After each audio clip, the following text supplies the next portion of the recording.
All right, I will call this meeting of the Senate Judiciary Committee to order. Will the Secretary please take the roll? Senator Flores, Present. Senator Orangehall, Here. Senator Lang, Senator Wynn, Senator Hansen, Senator Krasner, here, Senator Ellison, Chair Scheibel. Here. Please mark Senator Lang absent excused. Please mark Senator Wynn present when she arrives. We do have a quorum, and welcome everybody to Monday's edition of the Senate Judiciary Committee. We have one bill up for hearing this afternoon. That would be SB 30 from the Department of Public Safety. We also have an amendment to this bill. I see a copy of the proposed amendment on my desk. This should also be available on Nellis. Just as a reminder, you have to go to the meeting link, not the bill link, in order to see the exhibits for this meeting, and that will include the proposed amendment from Justice Bell. And so we will go ahead and hear both the bill and the amendment, which I understand is friendly, and then we'll ask questions on both of them together. So I will invite the presenters down here to present SB 30 to us. And I think you've all been here before, but just in case, there's a little button on the table to hit to turn your microphones on. Please do say your name and spell it for the record before you begin speaking, and go ahead whenever you're ready. All right, good afternoon, Chair Scheibel, Vice Chair Flores, and all members of the Senate Judiciary Committee. My name is Chris Dericco, CHRISDERICCO, and I am the Chairman of the Board of Parole Commissioners.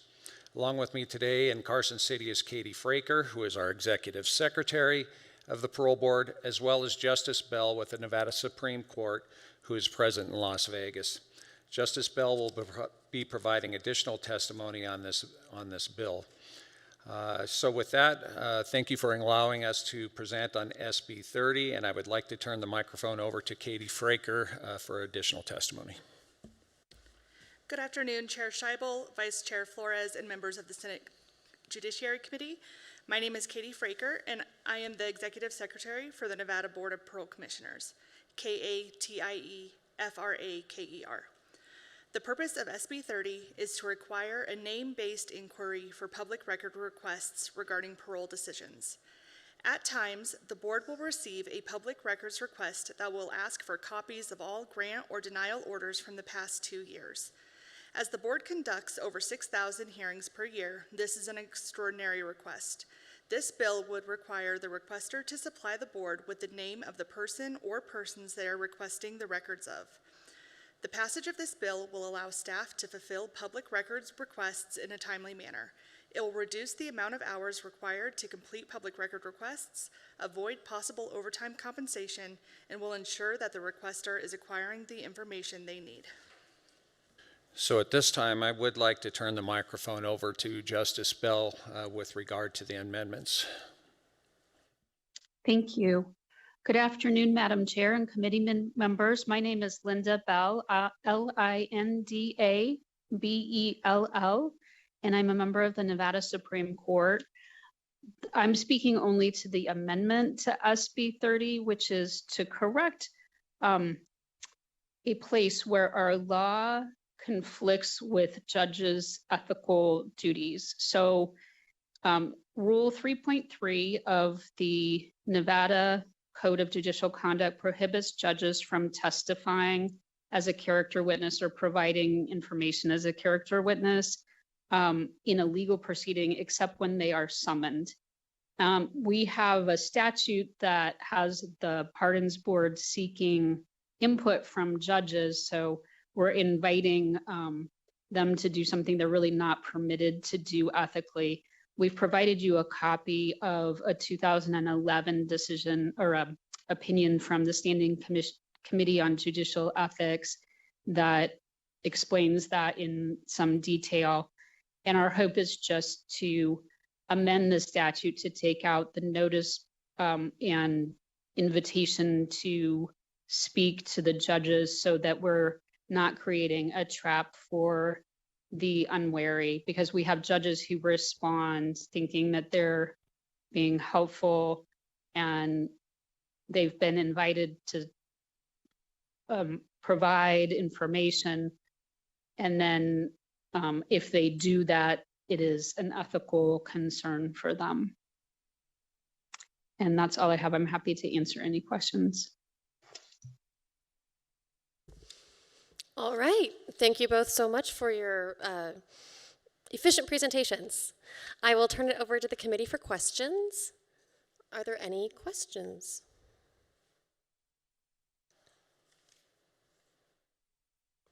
Looks like we don't have any questions this afternoon. So thank you again for your presentations.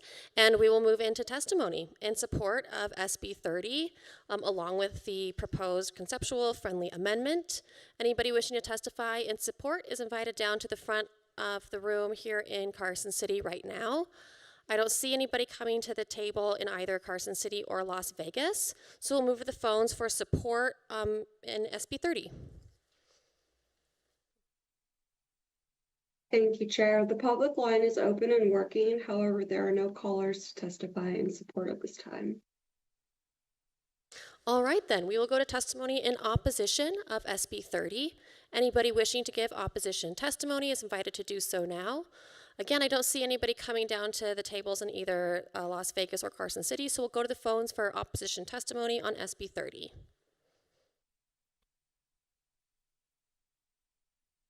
Thank you, Chair. The public line is open and working. However, there are no callers to testify in opposition at this time. All right, then we will go to neutral testimony. Anybody wishing to give neutral testimony in Las Vegas or Carson City is invited to do so now.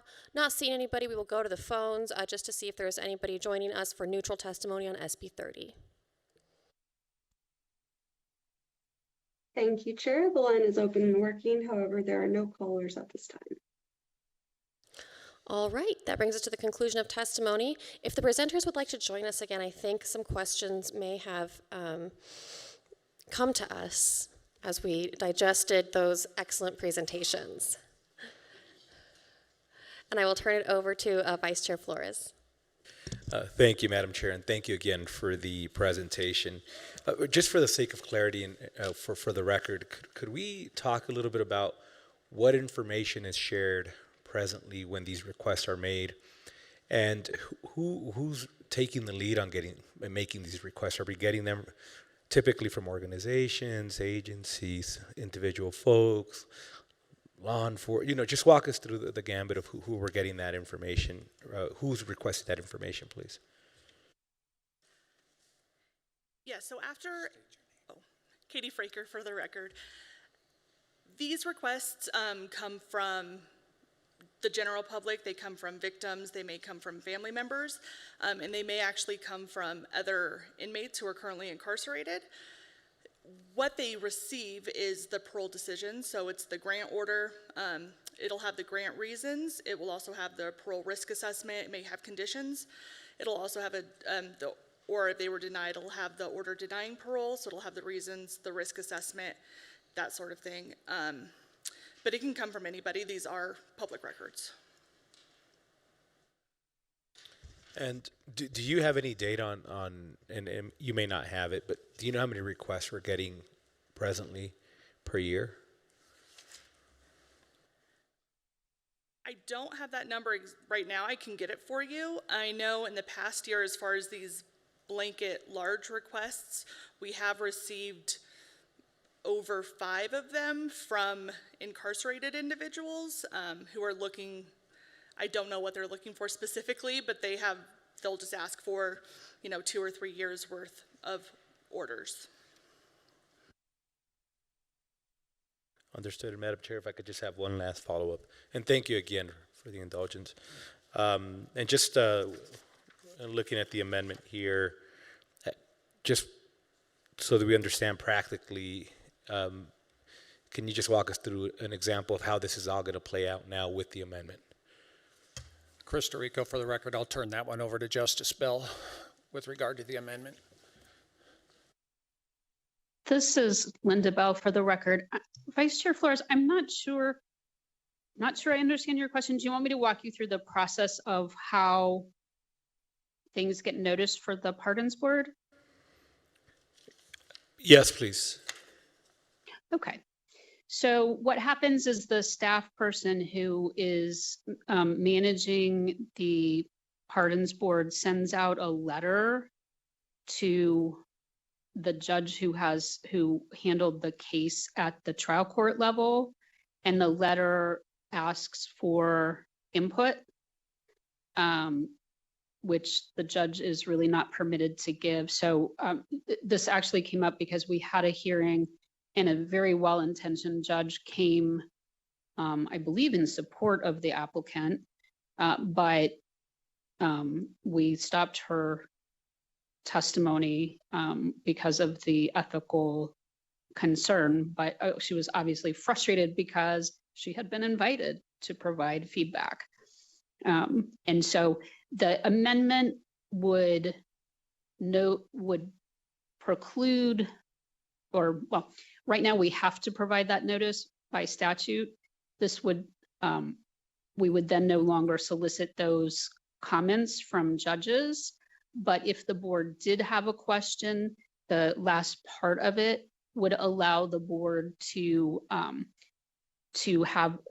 require a judge to come in and provide testimony about factual things. So I can't exactly think of an example of that. Perhaps like if there was some confusion about what the sentence was, what the judge intended the sentence to be, something like that.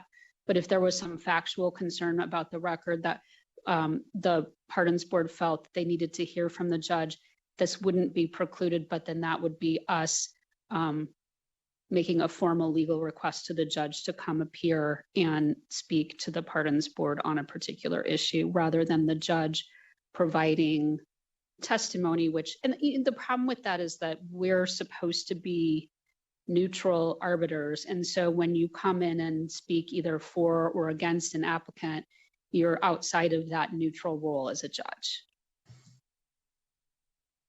Understood, and thank you for walking us through that. Thank you. Senator Orenshaw. Thank you very much, Chair. And my question for Chief Derrico, the new language in the original bill at the end of Section 1, and upon request disseminate records of decisions regarding parole to any person who requests such a record of a named prisoner, excluding any personal identifying information after the prisoner and any victims have been notified of the decision. Under current statute, if I contact your division and I want information about John Smith or Mary Jones and what the decision was, what's the procedure now that happens? Do you grant that information? Do you not? Do you exclude personal identifying information? Thank you, Senator Orenshaw. This is Chris Tirico for the record. I will turn that over to our Executive Secretary. Katie Fraker for the record. Yes, we would give that information out. You can either do it in writing. We have a public records request online, but there is no personal identifying information on the order itself besides the inmate name, the inmate number, their current facility location of where they are. But that would be provided to you. Thank you very much. May I have a brief follow-up, Chair? Thank you. So then the language there at the end of Section 1, does it codify existing procedure? How you're doing it? So Chris Tirico for the record here. So essentially, we're not looking to limit or get rid of any of the public records. It's just ultimately naming who you want the records from. That's all that we're looking to do. As our Executive Secretary mentioned earlier, she's had several requests in here, and while we get them, we fulfill them. Some of them ask for 1 year, 2 year, 3 years worth of grant orders or denial orders. Well, we're just not that large of an agency. We get through them, work through them down the road, and Ms. Fraker could let you know how long that actually takes. All we're saying is if you want these records, please just tell us who you want the records on and we will get those to you. So that's in essence what the whole change of this bill is, to let us know who you want, no problem, versus I just need 2021, 2022, and 2023, the records of every inmate that it was granted parole or denied parole. That's what the requests we're getting, very voluminous requests. And so this way, if you say, fine, just let us know who you want it on. That way we can do our due diligence and actually work in the better interests of the state. Thank you, Chief Derrico. And Chair, may indulge me with one more follow-up? Then if this bill passes, let's say you've got a law professor or an academic or researcher who wants, the last 2 years of decisions from the parole board as to, who got parole, who didn't get parole.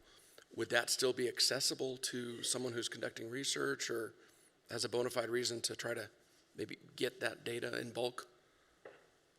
Costa Rica, for the record. So right now, that is what we are doing. If we get this, we have to do this. We have to pull people from outside of their normal roles within the office in order to help and assist to be able to accomplish this, because once again, we're just not large enough and have the bodies to do that. So with this amendment, as long as they were named, we would make sure we get everybody the documentation on who they needed. Okay, thank you, Chief. Thank you, Chair. So now I have a couple of follow-ups because I think I misunderstood the intent of the bill. So let me just start with this. Is there a centralized list of everybody who's been in front of the parole board in, say, 2024? Katie Fraker, for the record. Yes, we actually we publish all of our parole actions online. So every month we publish who was granted parole, who was denied parole. It's just not going to be as detailed to give the grant reasons or their parole risk assessment, but we do have a list of all of our parole actions online. We also publish quarterly reports and our annual report that shows our statistics of the percentage of people who are granted parole, denied parole. So for example, the question before of for academic purposes, they are able to find all that information on our website. We have the lists of our statistics for who were granted, the reasons, the denial reasons, any deviations that were made to our parole risk assessment. All that information is accessible. Okay, thank you. So it sounds like then the difference would be today I can just submit a request that says I'd like all of the parole decisions from 2024. If this were to pass, I would have to take an extra step to go to the parole website or the parole board website and then create my own list of 100, 200 names and then submit to you, I would like the records from these 185 individuals. And then you would send me essentially the same information.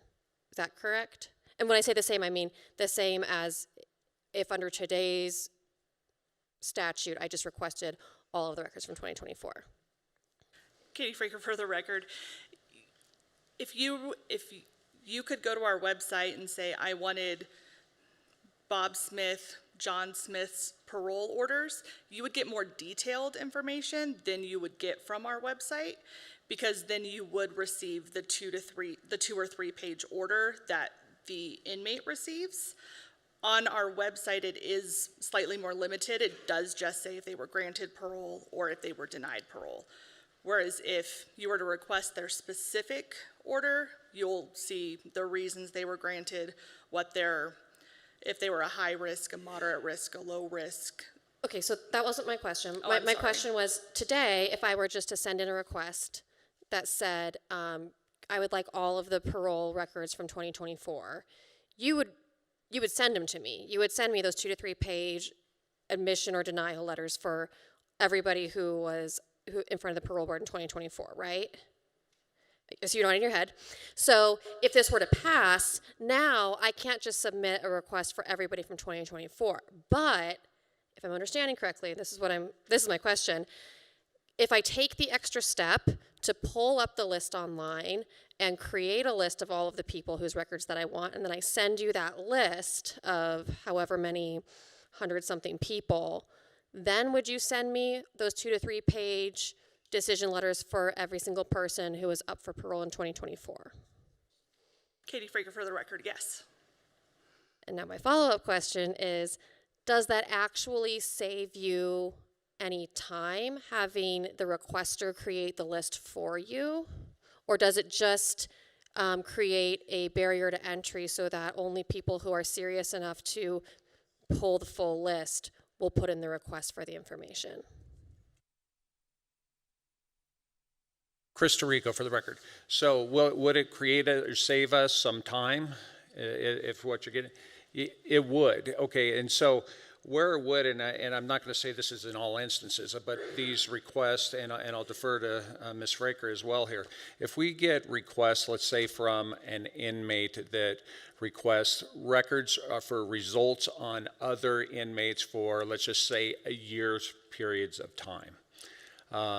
We do that, and it takes some time, and sometimes it takes months to get through, whether it's 1 year request, 2 year request, 3 year request. So it takes a lot of time and man hours to get that if it's just a blanket request. Part of the issue when just speaking about inmate cases here in this example would be that number one, these requests coming from inmates for several years, let's say, and they aren't even authorized to have those records with them in their possession per DOC mandates, so to speak. So we're going through on, let's say, those particular cases to pull 3 years worth of documents that they can't even have, that have to be sent to the warden's secretary and to however they allow these inmates to view. So we're going through and populating all of this, getting it over to the institution in this example, and yet they can't have it because they can't have information on other inmates in their cell, so to speak. So we're doing a lot of work that they're ultimately could potentially not be, they're be able to view it. I don't want to go into NDOC rules and regulations, but we're doing the work. And so if we know, hey, you're looking at, we would like to know for, let's say, even if it's a month, even if it was a year, but we want to know grants on these individuals and how they might apply or just exactly what you need. Who do you want it on? We'll give it to you. Right now, we're giving everything. So regardless of the request, we have to sit through and we have to pull the records. For the language of this bill, we're just saying, please let us know who you would like these on, and we can get this accomplished. Okay, I appreciate that. And I think Senator Ellison now has a question. Go ahead. Thank you. I didn't think I had any questions, but the more you guys spoke, the more the lights come on. Here's my question is, why do we need to do this? I mean, I could see if a judge needed it for whatever, or another case or whatever, but for this many people, if you're doing a database now, why would you have to give them all this other information? If they got ways to look it up, then why don't they look it up? Why are we doing that, or you're doing that? Chris Tirico for the record. So yes, on our website, the results and everything are all posted and everything there. But in turn, what the requests come in for all of the orders, which is, as Ms. Fraker indicated, are in more detail rather than what the results are. So that what we have to do is physically take out, pull each file by hand, and go through. And it might be if there's 6,000 hearings, let's say in 1 year, go through 6,000 files to pull and print out to provide to whoever it is who requested that particular year's worth of grant orders, let's say. But yes, all of that information is already available online. Well, it seems like if that information's available, they should be doing their own homework. And the amount of money that it's costing you guys to go back and bring all this information up, it seems like that's a burden back to the state. I mean, I can't understand why they'd want that. There's got to be a reason, but can't you collect for that, say, okay, it's going to cost us X amount to do this, and you want it, we can get it, but you're going to pay for it. Is that something you don't do, or something you're not allowed to do, or it seems like to me it's putting a burden back on the people that are working there. I might be wrong, and maybe you can help me being an attorney, but it just seems like it's a waste of taxpayers' money when they can get the same information that you guys can get. So I might be wrong.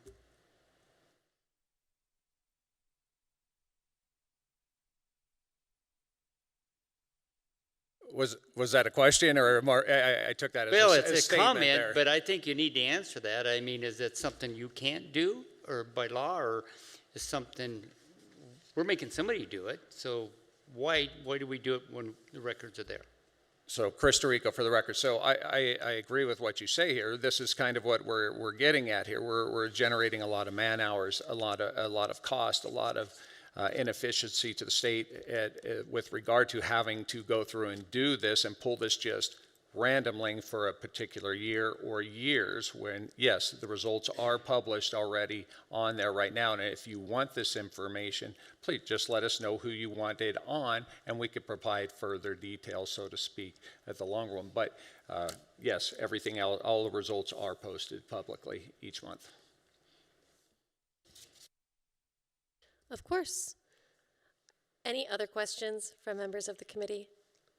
I appreciate you doing this hearing kind of in reverse for us, with testimony first and questions second, but it was helpful because now I think we all have a better understanding of the bill, and we really do appreciate your presentation, and we appreciate you, Justice Bell, and at this time I will close the hearing on SB 30.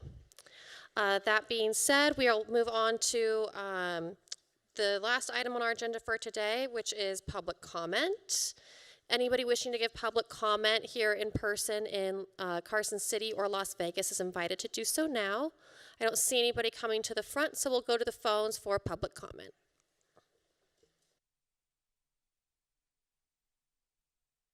Thank you, Chair. The line is open and working. However, there are no callers to provide public comment at this time. All right, then that brings us to the conclusion of our meeting for today. We will be back here same time, same place tomorrow, and until then, we are adjourned.